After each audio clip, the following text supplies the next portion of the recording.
Good morning, the PA. Hmm. I will not take this long na, sir, kasi I know you have to rest. Natulog kami buong araw, ma'am. That's nice to hear. Okay, sir. Unang-una, how are you po? Talagang ang daming gusto magtanong, kumusta po si President Duterte? Sa awa ng Diyos, okay ako. Wala, ma'am. Okay, sir. Hindi na po ako magpapaligoy-ligoy pa, sir. No. Nitong weekend, lalo na kahapon, ang dami hong nagulantang at nagpanik dahil dun sa balita. Ano po ba talaga ang nakarating sa inyo, sir? Meron daw po ba kayo talagang warrant of arrest? Ano po? Alam mo, ma'am, what is circulating in the city of Manila, it's almost the same that's being bruited around dito because of the, communications. Very easy. As a matter of fact, it's almost instant. Ilang segundo lang. So, ang masasabi ko, ma'am, is though I do not claim ignorance about the moves before and long before and after a few months of respite, nandiyan na naman yung issue. So I guess this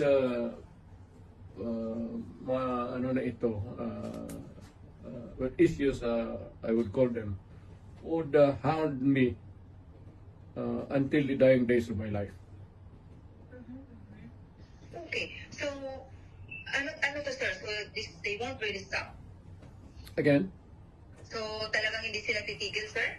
No, as I remain, mainly if I remain to be a politician all year round. But it might simmer a little bit down the line. Pero pag hindi na masyado ako active. But for as long as I am there in the political arena of the Republic of the Philippines, I would be a constant, not really issue, but a good copy for whatever I say or whatever I do, and what happened yesterday and what will happen tomorrow.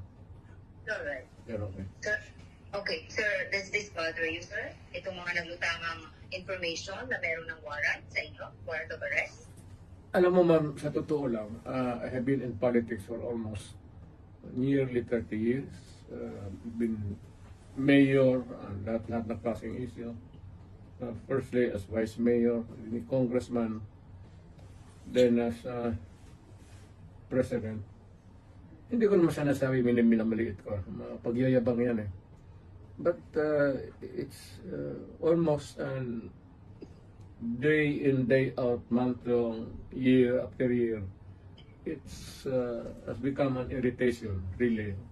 Especially if patanda ka na and you still have to deal with the same questions and issues until now.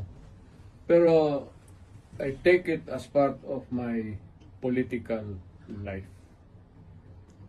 Kasi nandiyan early on, nagpasok ako sa gobyerno as a prosecutor that verily as early